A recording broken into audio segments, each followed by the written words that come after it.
business. We love that business. I love that business. Every time I go down in this incredible beast. You know what the beast is? The world's most expensive car. It's really not a car, it's an army tank that rides better. But it's something, when I look at the real estate, I'm always looking at the real estate. I don't know, I'll never get it out of my blood. It's in our blood, right? Please sit down if you want. Sit down. You know, I tell you to sit down because otherwise they'll say you got no standing ovation. The fake news, they'll say. The crowd didn't like his performance. They gave him no. I had that the other day. They just wouldn't sit down. So they said, it was one of his better speeches, you got no standing ovations because they never sat down. It was one. But we love you people, and I know they were just telling me, John, that it's a record. They have people here, and they have people in all the ballrooms all over this beautiful hotel, and they have people outside, closed circuit. Somehow you people know real estate, so you know you have the best location, right? But I'm honored to be here with the hardworking men and women who help millions of families live the American dream. And that's so true. The incredible members of the National Association of Realtors, a name I know very well. I want to thank my friend. He was my friend, my competitor for a while, but he was still my friend. Secretary Ben Carson for his tremendous leadership.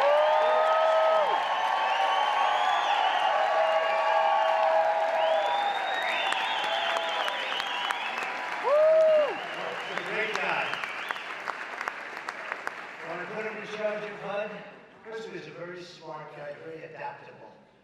I said, Ben, what do you know about real estate? Not much. How would you like to head HUD? And you know what? Within a shoot, it didn't take you long, did it, Ben? And he got some of the smartest people in the business, and they're doing a great job. And everybody's talking about it. Thank you, Ben. Great job.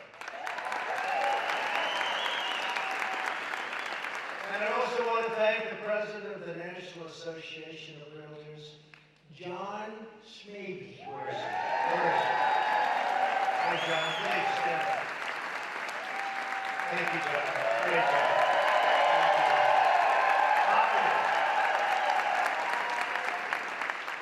Where's CEO Bob Goldberg? Bob, thank you, Bob. Respected guys. Vice President Tracy Casper. Tracy. Great family. Thank you, Tracy. And your entire team for everything that you do to support realtors around the country. I guess that includes me. I took a little sabbatical for 8 years. You know,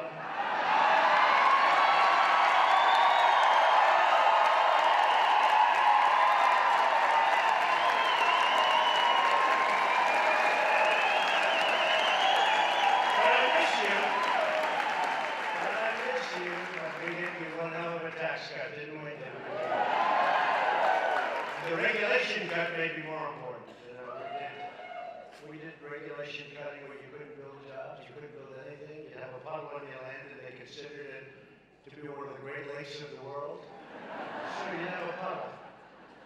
And it had formed more than twice a year. A puddle.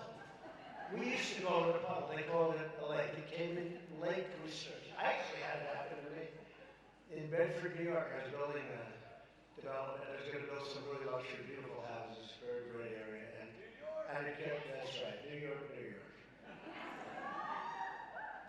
It might be screwed up New York, we got to be careful. Huh? The taxes are going high. They're doing a mansion tax now, you know what that is, right? They want to be departed, that's not good. The mansion tax, I just heard about that one. But you know, the environmental stuff was very tough. It was getting worse and worse every year. I actually had this beautiful piece of land, 216 acres. And I was going to do something with it, and then I decided to do that. I'm glad I did this, because I can help more people. But Tracy, they had a little area where water would sort of flow when it rained. And all of a sudden I found out that I can't build on the land. Does that make sense to you? I can't build on the land. Because it was considered, for all intents and purposes, a lake.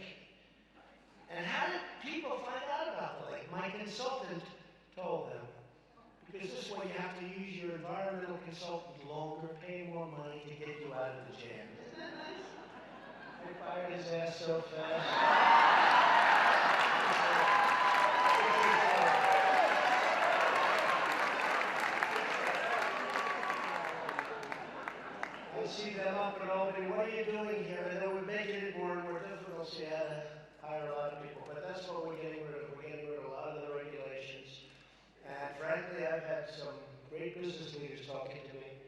And if they had their choice between, we have the biggest tax cut bill in the history of our country, and we also, in that bill, got included Anwar, one of the great oil sites in all over the world, in Alaska. And we got rid of the individual mandate, which is by far the biggest problem with Obamacare. Where you pay a lot of money for the privilege not to pay a lot of money for health care. How about that one? This is the only thing. You paid not to have it. You paid a fortune not to have it. And we got rid of it. So, but we are doing regulations, and I think regulations, frankly, maybe are a bigger reason for our tremendous success as a country over the last 2.5 years. Maybe even bigger than the tax cuts. I mean, it's incredible what's happening. I just left Louisiana, and we're building. Well, then you know what I'm talking about. Building a tremendous LNG terminal, LNG refiner. It's $10 billion, one of the biggest in the world. It must be a mile long. I've never seen anything like this. It's a building, but it's all pipes inside. All pipes. There's no space. There's all pipes. They didn't use any space then. And I've never seen it. It's incredible. $10 billion, 10,000 jobs. Louisiana, now they're going to do more of them. And if you look over the last 40 years, I don't think we built a refinery, or certainly we built very few of them. And now we have a lot of refineries going up in great locations, and it's really incredible. Nobody thought they'd ever see a refinery built, but we worked with the EPA, and we worked with people that were really stopping them. These people were in the process of getting permits for many, many years, and we helped them, and we got them very, very quickly, and they've invested tremendous amounts of money. It's sold out. It's sold out. For 20 years, it's all sold out. See, that's no different than an office building. You sign a lease, and you get your financing, right? These people, they sign with countries, and they get their financing. But I think it's bigger and probably even better, to want to know the truth. And they're happy, and it's a lot of people that are working, and we did that, but we did many of them. We did the pipeline, as you know, the big pipelines, the Keystone XL pipeline. We did the, right? And it was 48,000 jobs at the Dakota Access Pipeline. These are tremendous things, and frankly, environmentally great, better than tracking it down, better than putting it in trains, better than doing any other way, and it goes to the various parts of the country that need it. They're fantastic. These are things that would never have happened if other people got into office. I could almost say if almost anybody else in the world got into office, I don't think it would happen. Including Republicans. But before I begin, I'm pleased to announce that we've just reached an agreement with Canada and Mexico, and we'll be selling our product into those countries without the imposition of tariffs or major tariffs. As you know, Canada has been, for years, and we have a great relationship with Canada and the Prime Minister. We have a great relationship, but they've been charging us extremely high tariffs, as much as 285% or more for our agricultural products, which is an absolute barrier. It's essentially a barrier. In other words, when you pay 285, guess what? You know what they're saying? We don't want your business. So it was a barrier to our farmers being able to do business with them, to our farmers being able to sell product in there. So that deal is going to be a fantastic deal for our country. And hopefully Congress will approve the USMCA quickly. And then the great farmers and manufacturers and steel plants will make our economy even more successful than it already is, if that's possible, which it is possible.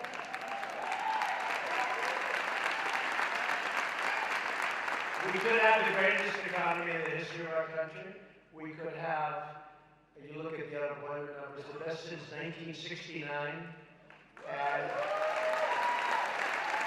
And in a very short period, it will be, assuming we just go a little bit further, it'll be the best in history.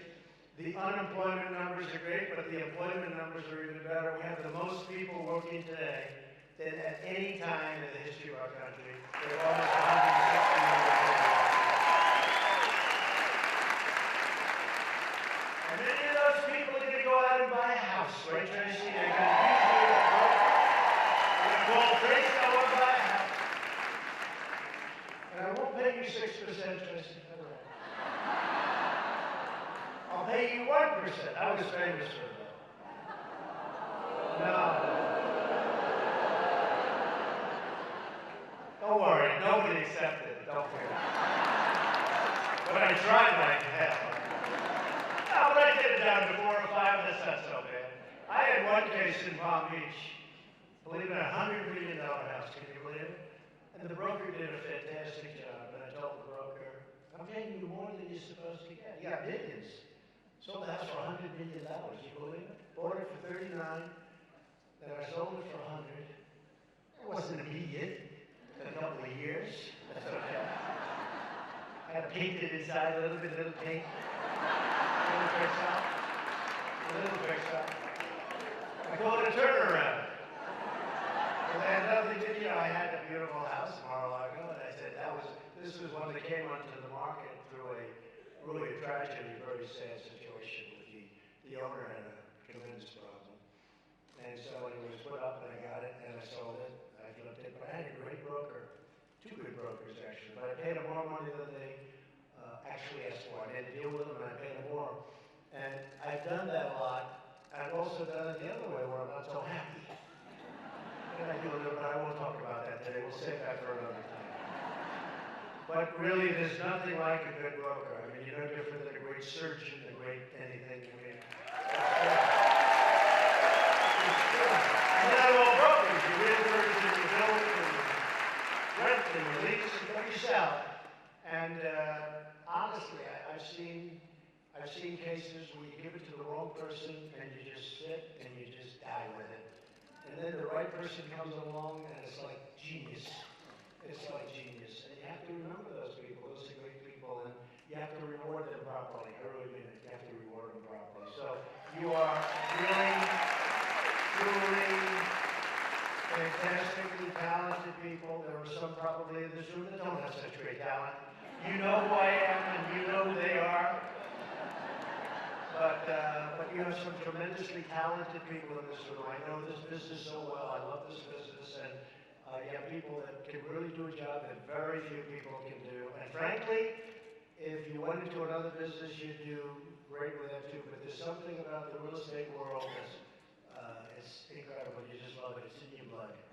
It's in your blood. So even as president, and that's why I tell you, even as president, I ride down those streets and I say, wow, was that place nice? Wow, what could you do with that? Look at that site. And then I said, wait a minute, I have to deal with John and forget about it. I love your business and we're here today because realtors play a special role in the American economy, and that's true. I would think it's the largest business in this country when you add it all up. You add up all the family firms and the big real estate firms and the single family home builders and the ones that do a lot of homes. I mean, thousands and thousands. But you add it all up and it's the biggest business. There's nothing close. It's bigger than oil and gas, which is big. It's bigger than cars, bigger than anything. You know, as a group, you're a tremendously big business and a very powerful business politically because you have numbers. Numbers is power.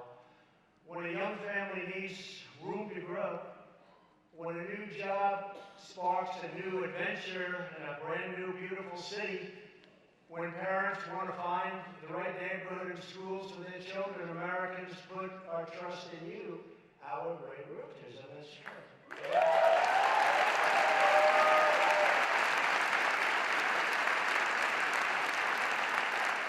I mean, I'll just tell you one little thing. In what business you have where you're selling your home's very important to you. You may not sell it. Maybe you'll only sell it if you get the right price. And you leave the key under the mat so the broker can take anybody they want even though you're going to be away for 3 weeks, right? How many people trust people? You would only trust a great realtor to do that, right?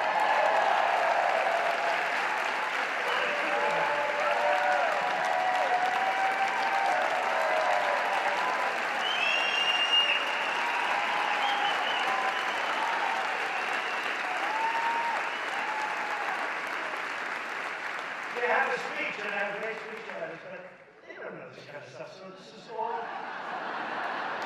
so far this is all off cuff.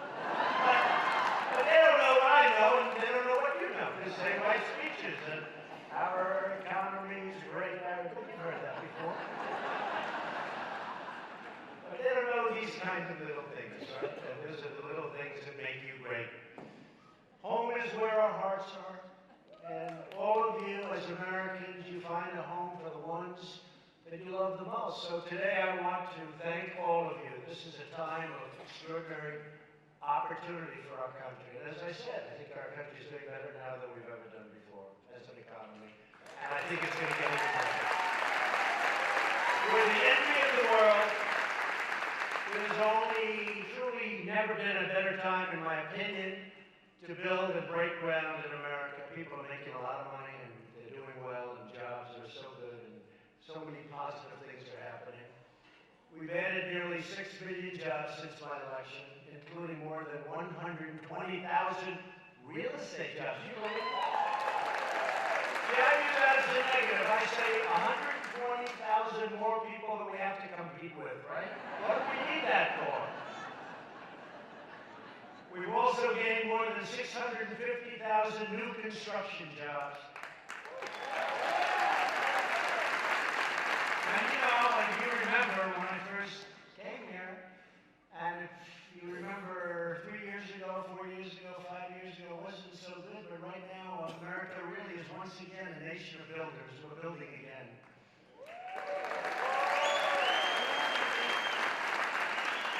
More than 5 million Americans have been lifted off food stamps, and we're getting Americans off of welfare and back into the workforce.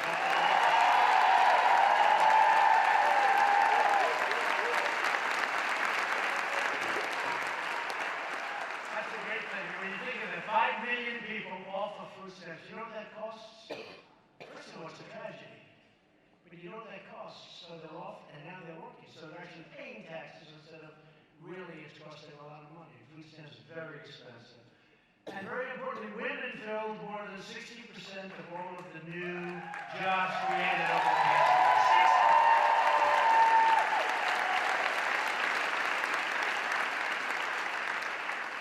So I think the men should sue the women for discrimination.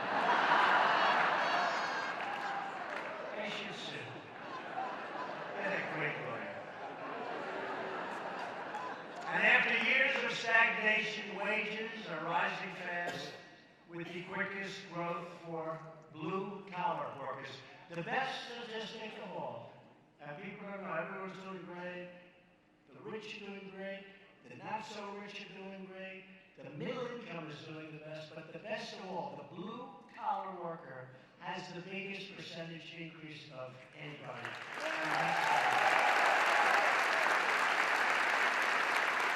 These things didn't just happen by accident. They happened because we are taking out this power out of Washington, these bad people, and returning it to the American people where it belongs. Just think about Comey and these characters. Think about Comey and the gang. Drain the swamp. Drain the swamp.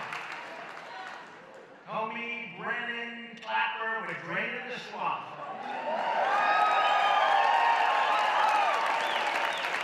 You think it's easy? It's not easy. It's not easy, but we're doing it. We're getting rid of a lot of bad ones. At the heart of America's revival are the massive tax cuts that I signed into law a year ago. And they are like rocket fuel for America's economy.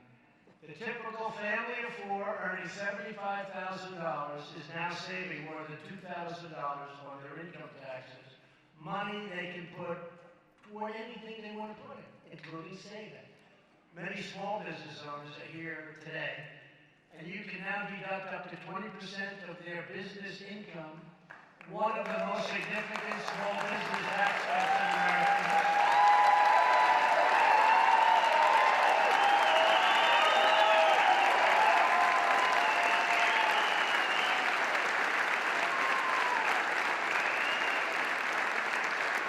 So good that you see that, because a lot of people, you know, they're all getting these tremendous tax cuts. A lot of people don't know they're getting them. Sometimes they're taken out by the business. So, you know, they're getting checks and they notice they're a little bit bigger, but they don't really notice. You people, many of you have your own businesses, and you see the kind of money that you're making, much more money, and you're investing much more money. But it's great that when you see it, you know, you're very entrepreneurial people. Real estate people are If you're not, you're in deep trouble. If you're not, you don't want to be in this room very long. You won't last. But it's pretty amazing. And the other thing that's amazing is one-year expensing. How about that? I mean, one-year expensing, I think, is one of the biggest things. And nobody talks about it really, but it's a tremendous, you write it off in 1 year, and nobody thought would ever see the day when you get that. But it spurs growth, and it's been fantastic. And we've also done something that for this room, and for farmers, and for ranchers, and for, small businesses, fairly big businesses actually, we've virtually eliminated the very unfair estate tax, also known as the death tax. So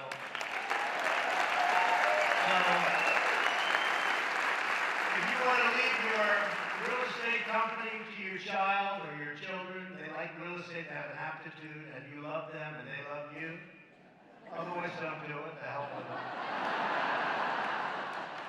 I've seen parents that are so badly treated by their kids, and the parent comes to me, oh, I love my child. And I'm saying to myself, man, that child treats you bad. So I would tell him, your child is not a good child.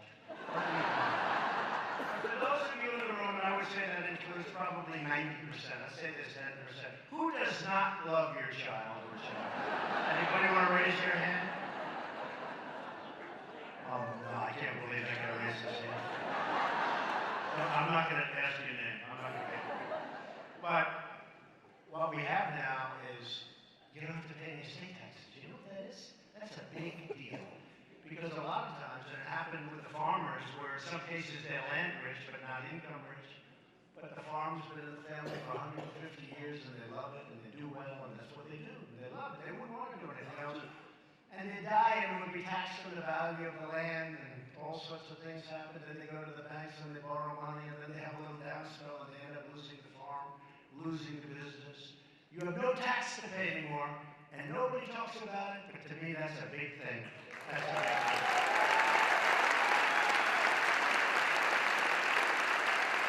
And thanks to the opportunity zones where Ben Carson's been working so hard.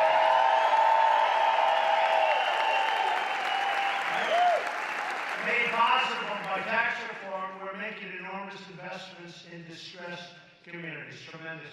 I will tell you this, and Ben, I think you can agree with me. He has to agree. By the way, if he doesn't, he will tell me that. He'll stand up and say, sir, I disagree with you. It's amazing the way it's worked out. Do you agree? I had no idea. Tim Scott was very much involved, and we did it. And I've been hearing about these things for 40 years. Oh, we're going to do this, we're going to do that. Nothing works. These things have become tremendously successful. Tremendously successful. In areas where money was never invested. Very, very big, powerful, rich people are spending tremendous amounts of money. They have certain tax advantages, but we've got them to open their wallets and the jobs that are being created in neighborhoods where people wouldn't go before. The opportunity zones, and it's starting to be seen, and it's starting to be written about. It's a great achievement for Tim Scott. It's a great achievement for Ben Carson.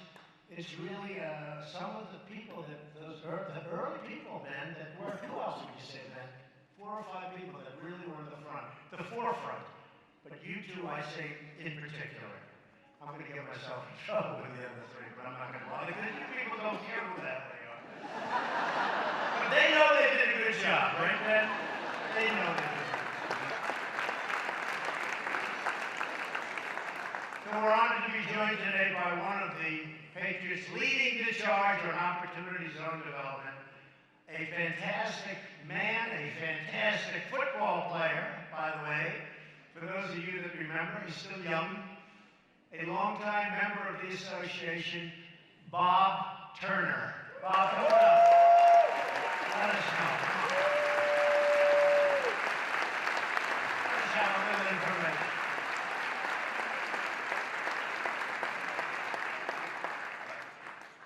Thank you, Mr. President. What an honor to be here today. Thanks. Thank you so much for this great economy. When you were elected in Memphis, the cloud lifted off of Memphis and the economy took off. It really did. And, the opportunity zones are creating so many opportunities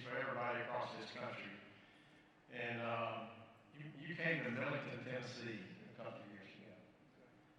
About a mile from where you landed, we own 47 acres that are in the opportunity zone. We're developing 247 units of apartments, and we're building 71 single-family home lots on this 47 acres. We will create about $40 million of economic development in Millington, Tennessee.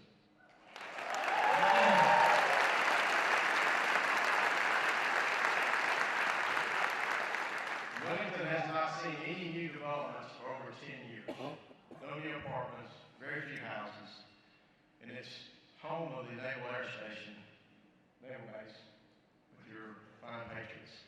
And it's going to make a change in that town. We're also developing a large development in Memphis. It's 1,500 apartments, a hotel, and about 35,000 square foot retail space that will create about $400 million in economic development. It's not an opportunity zone, but it's creating a tremendous amount of jobs in Memphis.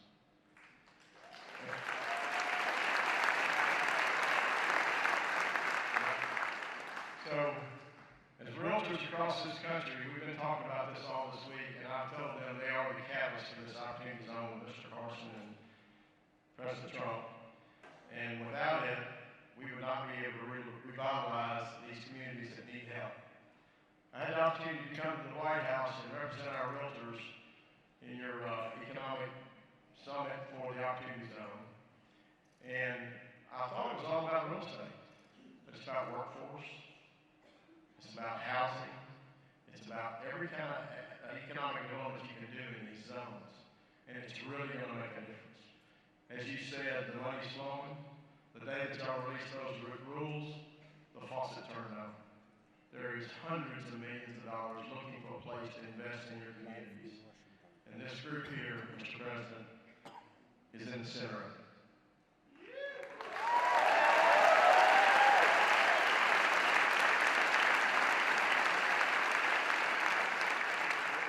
Our realtors are going to create this situation in every city and town across the country and be the catalyst for building these opportunity zones out to put people to work and put people in homes and revitalize our nation.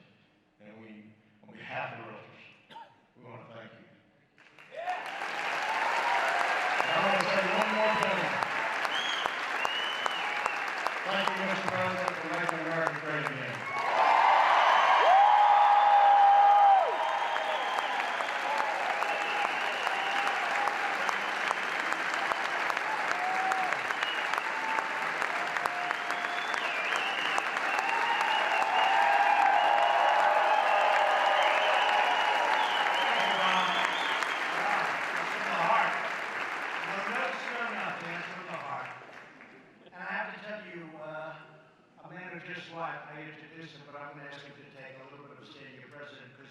Maybe you really wanted Trump, and look how you turned out.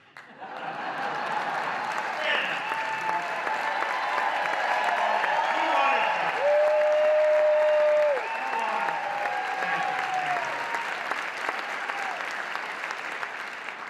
Great job, Joe. So as our economy booms like never before, we're lifting millions of our citizens from welfare to work, dependence to independence, and poverty to prosperity. But as everyone in this business knows, nothing kills economic growth faster than government bureaucrats. Regulation. With all that power and not enough common sense, lots of bad things can happen quickly. And that's why we're waging a historic deregulation campaign that especially affects the real estate business.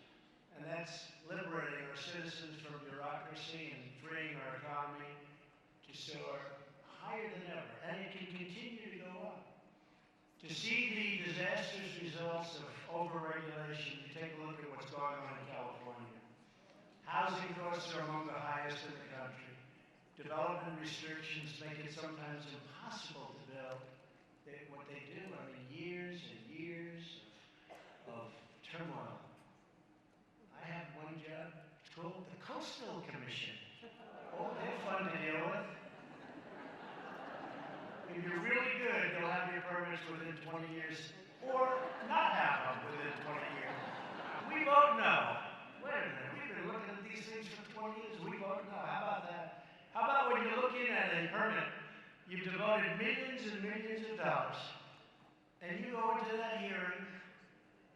for years, and you have no idea if they're going to vote yes or no.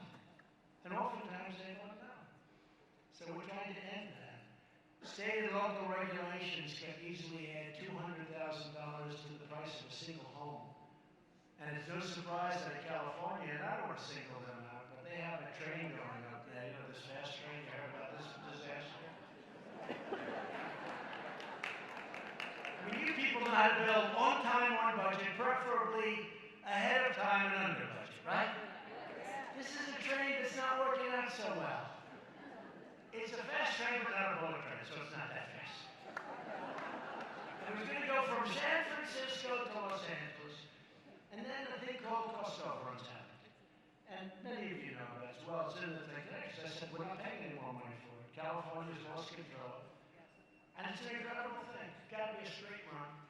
And they build a section, and then they build another section way away, and then another section. And then they want to hook it up, it doesn't work. You can't hook it up.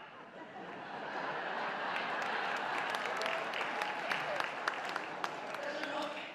It's a little crooked. The train doesn't go good that way. So they said, let's rip the sucker down, we'll start all over again. This is like a catastrophe. Like hundreds of millions over budget. Totally out of control. And so we're not going to do it. We're not going to do it.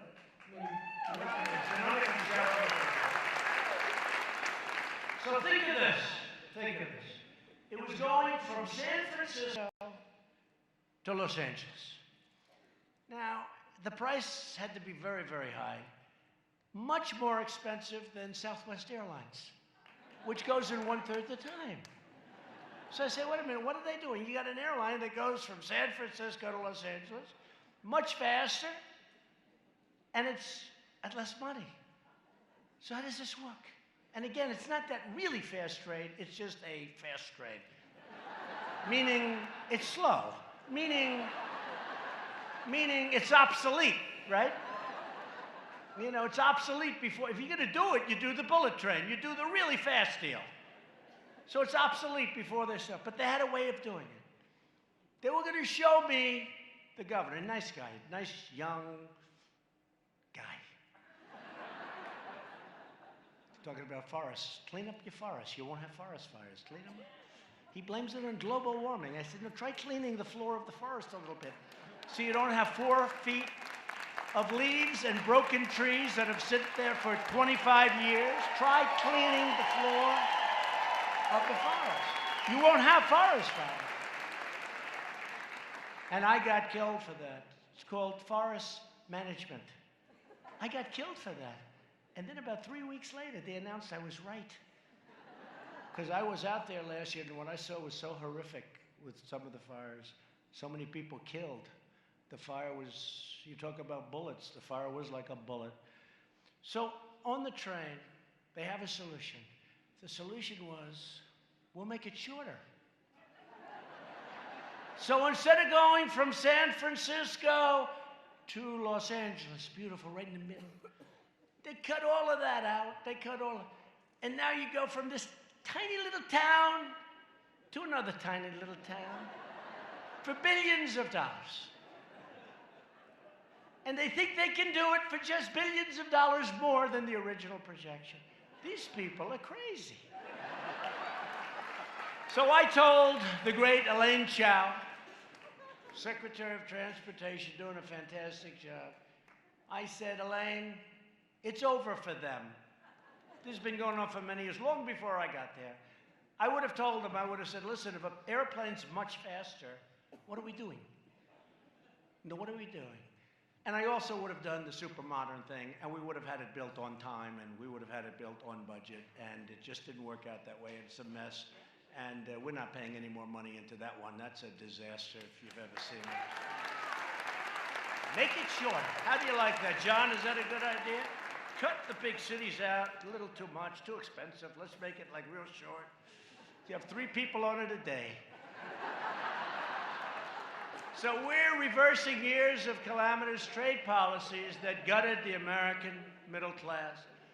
Nearly 2 decades ago, politicians in Washington placed China into the WTO, the World Trade Organization, one of the great catastrophes in the history of our country as far as trade is concerned. Between that and NAFTA, you had two real beauties. Allowing it to largely do whatever they want to do to the American marketplace. During that time, we lost nearly 1 in 4 manufacturing jobs and racked up trillions and trillions of dollars in trade deficits. But those days are now over, folks. And we're taking action. And you see what's happening. I don't have to talk about it, but it's expensive for them, and it's going to have to be. It's going to have to be. We actually had a deal, and they broke it. Okay? I mean, I'm used to that. I've done it many times myself. But we had a deal, and they broke it. But I try and do it a little bit nicer. Ben, I try and take the lumps out, you know? Try and nice and easy. Just let's have dinner. Let's talk about it. I want to retrade you. Let's talk about it. But they took out a lot of the things that we negotiated that were done, and I said, can't do that. Sorry, can't do that. You've been doing that too long to our poor presidents that had no clue what was happening. And you can't do that. So we're putting tariffs. We have 25% tariffs on $250 billion, and they're paying it. And believe me, you know, so many people say our people pay. They pay a little bit, but it's worth it. It's really worth it. But, you know, China subsidizes these big plants, so it's not really coming, and they keep the price the same, and they subsidize it. And also, you take a look at what's happening. If we build here, there are no tariffs. You know, people don't realize that. If we build here, you know, right now you become dependent on buying things from outside. If we put a little factory or whatever to make whatever product they're buying, and a lot of people are now looking at it. And the other alternative, you buy from another country where they're not tariffed, where they're treating us more fairly and we don't tariff them. So it's hundreds of billions of dollars. And out of that, we're going to give a portion of it to our farmers because these are great patriots. These are people that don't want anything. They just want a fair playing surface. And our farmers are going to do really well. I mean, they're doing well, but they're going to do really well. Between that and the USMCA, our farmers are going to be very happy very shortly. But you're talking about maybe $15 billion to our farmers out of $125 billion. And they're really, you have to understand, they've taken the brunt because China, to negotiate with us, said, well, we're not going to buy any of your farm products. So I called Sonny Perdue, our great Secretary of Agriculture, and I said, Sonny, what's the biggest amount they've ever spent in this country? He said about 15 billion. People could say 18, 19, but basically 15 billion. I said, so let's take 15 billion, set it aside out of the 100 or 125 billion, whatever it may be. And what we'll do is the farmers will sell at a lower price because of competition. And what we do is we make up the difference. We have a little bit of a difference. We make up the difference. So they do great. We do incredibly great. But you have to understand, they use the farmer because the farmers were all for Trump. And the farms, what people don't realize, you go back 18 years, the farms have been going like this, been going steady. It's not just, you know, I'm here 2.5 years. But you can go back 18 years and you see what's happened. Hasn't worked out. NAFTA's been bad for the farmers. A lot of people don't realize it. They get stuck on it out of habit.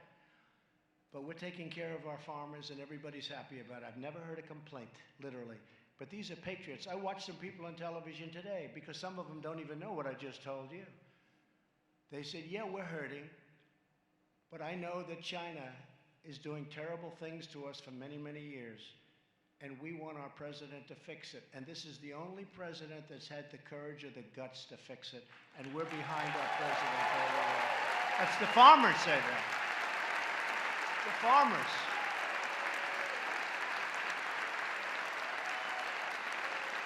That's the farmers.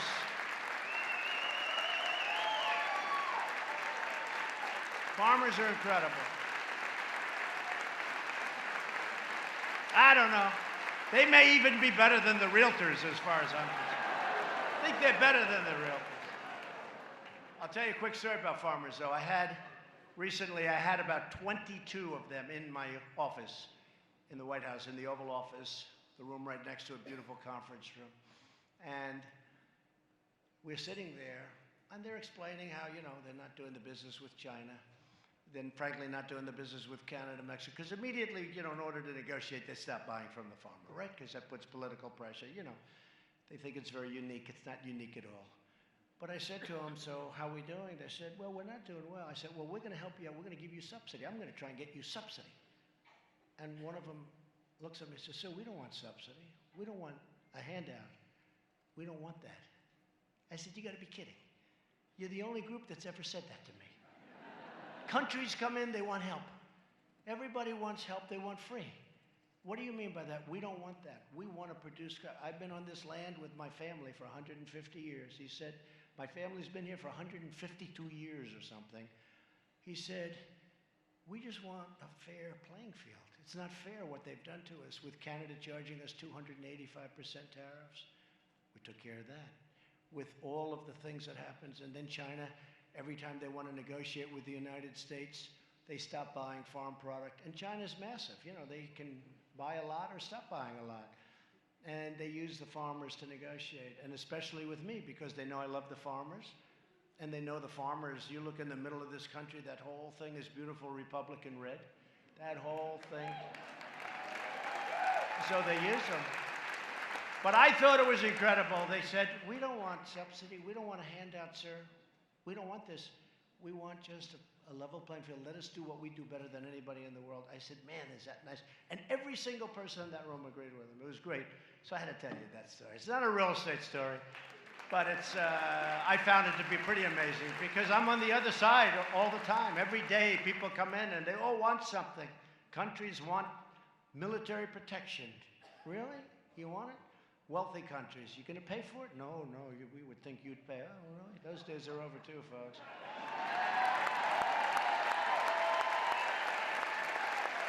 Those days are over.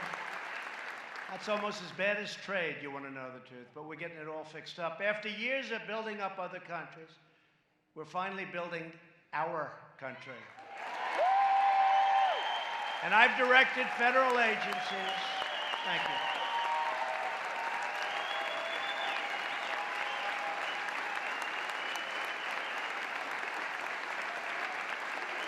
Thank you.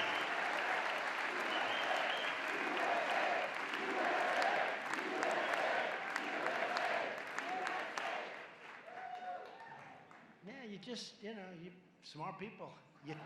Aren't we, hey, seriously, aren't we tired of being ripped off?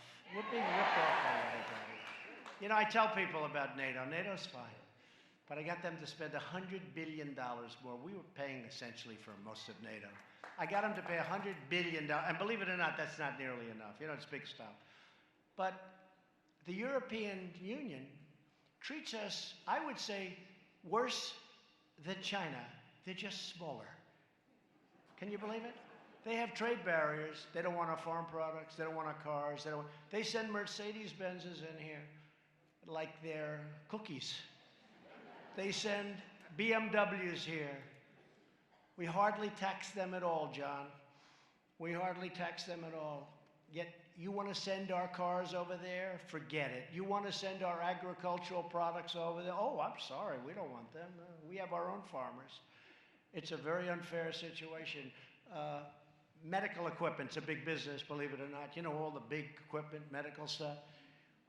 We make the best in the world. Well, they changed the standard so that our equipment doesn't qualify. They made it not a higher standard, just a different standard, so that our equipment now doesn't qualify without these companies going and spending a fortune to make equipment that's not as good. So it's a very unfair thing. So we protect them. We spend hundreds of billions of dollars protecting them, and then they take advantage of us on trade. It's not fair. We lost $180 billion with the European Union. And we all love Europe. We love Europe.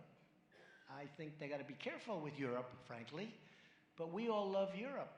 But it's not fair the way they treat us. So I just tell you that. I've directed federal agencies to drastically accelerate the approval process for new roads and bridges so that our families can get where they want to go safely and our economy can keep running full speed ahead. I mean, highways that were taking 21 years to get an approval. There's a highway in a state not so far away. Took 20 years to get it approved. And they had an opening fairly recently, not a big road, it's sort of not even a highway, it's less than a highway. But by the time it ended up, it was 20 years late. They spent tens of millions of dollars on environmental impact statements. The road was a dead straight road, the first road, dead straight, so that if you had a rough night, you can go straight. Now it's a road that goes this way because of nesting, different things nesting. Who the hell knows what's nesting, but whatever it is. So the road ends up being twice as long and curving like hell, and unless you're 100% sharp, you're in deep trouble. They got these barriers, right? You know, the barriers, you see, wah, wah. So my father and I would have built that thing for nothing. For nothing. And it cost, I mean, hundreds of millions of dollars. And just years, and you look at the environmental impact statements. I actually brought one to one speech. I brought one, and it was literally, it was this high, and there were like 3 other sections. It was just just nonsense, okay, just total nonsense. So we're stopping that. We're trying to get it down. It takes 17, 18 years to get a highway approved. We're trying to get it down to 1. We have it down to 2. We think we can get it down to 1. And we're getting rid of the quadruples. You know, you have many quadruples. You have some where you need 10 agencies to approve the exact same thing. So let's say you're doing really well. You get Carson to approve it. You get all these different people to approve it. And then you have one agency you can't get. That's the end of that project. So we're simplifying it, and we've done, I think, Ben, a great job on that. And we have it down to a much lower number, probably 2 years. We'd like to get it down to 1. And it may get rejected. You know, if it's not environmentally good, if it's not good, we'll reject it very quickly, but at least you know. So we've done a good job with that, very good job. I think, again, a lot of jobs are being created. A lot of people are doing things that they never thought they could do before. We freed local lenders from the heavy-handed regulations also. You know what was going on there. That were crushing community banks and threatening the housing market. Pocahontas had an agency that was, I mean, she was a disaster. She enjoyed destroying these local lenders. I mean, I think she got pleasure out of destroying beautiful local lenders who have been lending to your clients and probably yourselves for years, and they were going out of business, and they were living in fear. Pocahontas, that's another beauty. She's doing really well so far, isn't she? Her and her beer commercial.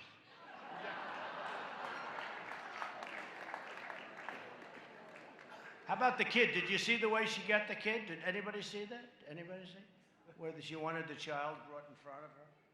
What? Boy, that kid moved quickly.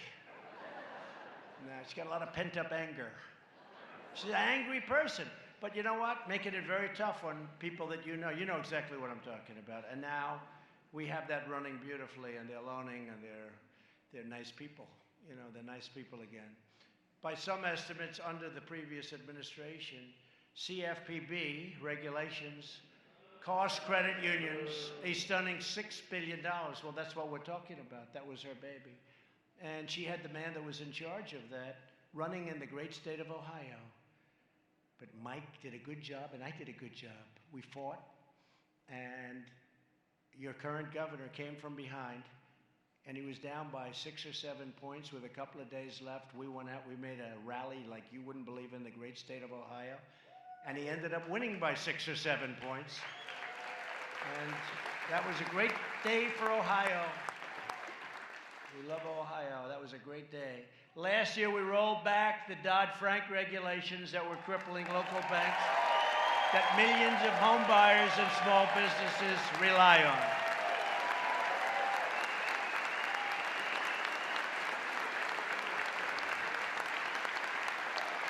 I didn't know this was a banking convention. I thought this was a real estate convention. But you know what was happening to bankers, right? John, I mean, you know what was happening to bankers. The bankers are being crushed, and they're being threatened. And these are people that were phenomenal. They were being destroyed. Now small lenders are once again thriving.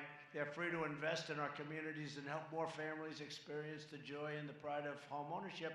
And I'll never get credit for this. The press doesn't give me any credit for anything, no matter what I do. No, it's true. It doesn't matter. Look, who cares? The people know. The people know. That's why I have to go through a different source. It's called do speeches and go with our social media stuff, which is quite powerful, I must say. But they're very dishonest. And, you know, we're right now dealing with Iran, and they put out so many false messages that Iran is totally confused. I don't know, that might be a good thing. No, they put out the fake news. They put out messages. These people right back here, they put out messages that I'm angry with my people. I'm not angry with them. I make my own decisions. But I'm angry with my people. I'm not angry with my people. I'm worse than they are. They're worse than me are. They're more militant. Mike Pompeo's doing a great job. Bolton's doing a great job. But they make it sound like it's a conflict. And the good news, I was thinking today, I said, gee, what must our adversaries think? And then I look and I say, you know, it's probably a good thing because they're saying, man, I don't know where these people are coming from, right? But they put out false, you know, they say confidential sources. Do you ever notice they never write the names of people anymore? Everything is, a source says, there is no source. The person doesn't exist. The person's not alive. It's bullshit, okay? It's bullshit.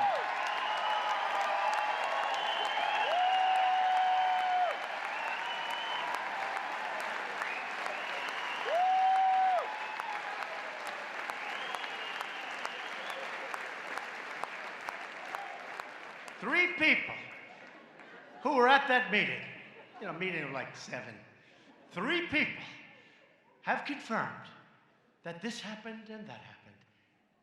There were no 3 people. They make it up.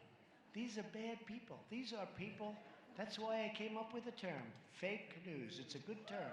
I've had better, but that's a good term, fake news. It's a hoax. My administration is also committed to reforming our housing finance system, so important. More than a decade after the financial crisis, Fannie Mae and Freddie Mac are still in conservatorship. Fannie and Freddie still dominate the market with no real competition from the private sector. And the taxpayers are still on the hook if another crisis should happen. And this is a pretty urgent problem. We're doing well with it now. It's well managed now. We have great people. But it's a pretty big problem. And it's really a problem that other than government should be doing. So we're looking at different alternatives. We have many geniuses looking at it, and we'll figure something out. But Fannie and Freddie can do a lot better than they're doing, although now they have some very good people running it. And that's why I recently directed the Department of Treasury and HUD, Ben, to develop a framework for a modern housing finance system. And you're working on that, Ben? I know you have some incredible talent from Wall Street coming in.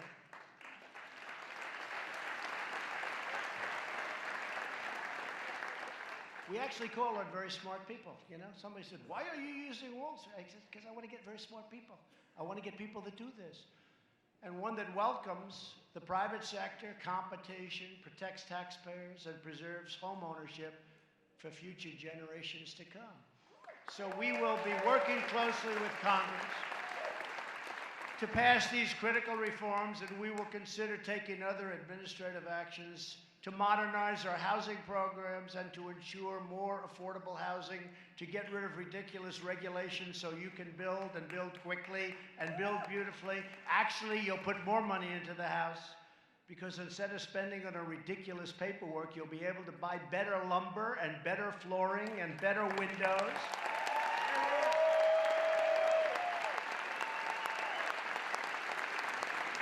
And just as we believe that every American should have the chance to own a home, if they work hard and follow the rules, we'll also believe that every American should have the right to choose their own health care. We're going to become really the party of health care.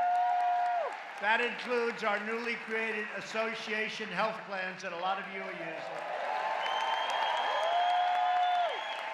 And just very quickly with us today is Teresa Beth McKee, Chief Executive Officer of Nevada. I love Nevada.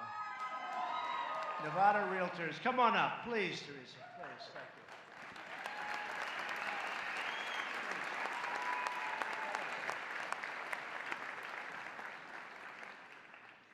Thank you, Mr. President Trump. It's such an honor to be here, and we thank you for the work with the Department of Labor to open up association health plans for our members. In Nevada, we have statewide association health plans offered for our members from Nevada and Las Vegas. We cover currently over 1,000 lives in just the last couple of months that we've had this open. 27% of those people were uninsured before our plan, completely uninsured. For those that were insured, they are saving an average of $150 to $300 a month.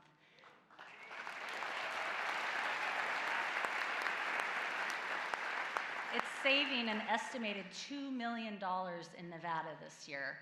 And that money goes right back into their businesses and right back into their communities, helping our economy.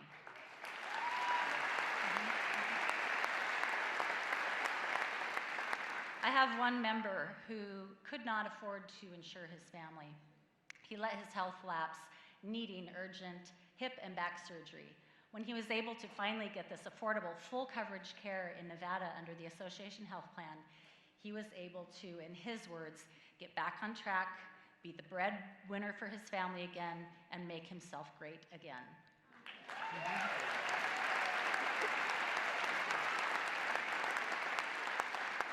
Another really critical part of association health plans is what it's done for our rural communities. Before association health plans, our rural communities had one choice, one product, one plan. Through Hometown Health, they have offered multiple insurance products to the rural areas. That gives our rural realtors a choice now of their health plans, a choice of the products that they use to insure themselves and their families. We recently went, a couple of colleagues and I went and met at the White House with the Department of Labor because association health plans are under attack. And we're working with the Department of Labor to ensure that this critical need for our realtors is allowed to continue. It's critically important to our realtors to have choices to fully affordable and full coverage health plans. Thank you again, Mr. President. It's a great honor. Thank you. Thanks, Arisa. It's a great state, too. Great. And it is under attack. You know, these health plans are because they want to keep the public deal going. And it's a shame. And they're fighting it so hard. But we're going to win, and we are winning. And it's saving a tremendous amount of money for firms, but it's also getting great health care like you haven't had before. And we also have to protect the 180 million people with private health care. They want to destroy that. I must tell you, we have an election coming up that's going to be very important for you people because they want to take it away. They want to bring your taxes up to 80 or 90%. They started a couple of months ago at 70. But they really mean 80 or 90 or 95. And that won't pay for it, by the way. That won't. You need twice that. So you have to be very careful. But we'll always be defending America's rights to have low-cost, high-quality health care of your choice. So important. And sadly, when you look at what's going on with Washington, you see a lot of positives, but you also see people that are fighting very hard. They have 25 people now running for the office of president. And some of these people are stone cold crazy.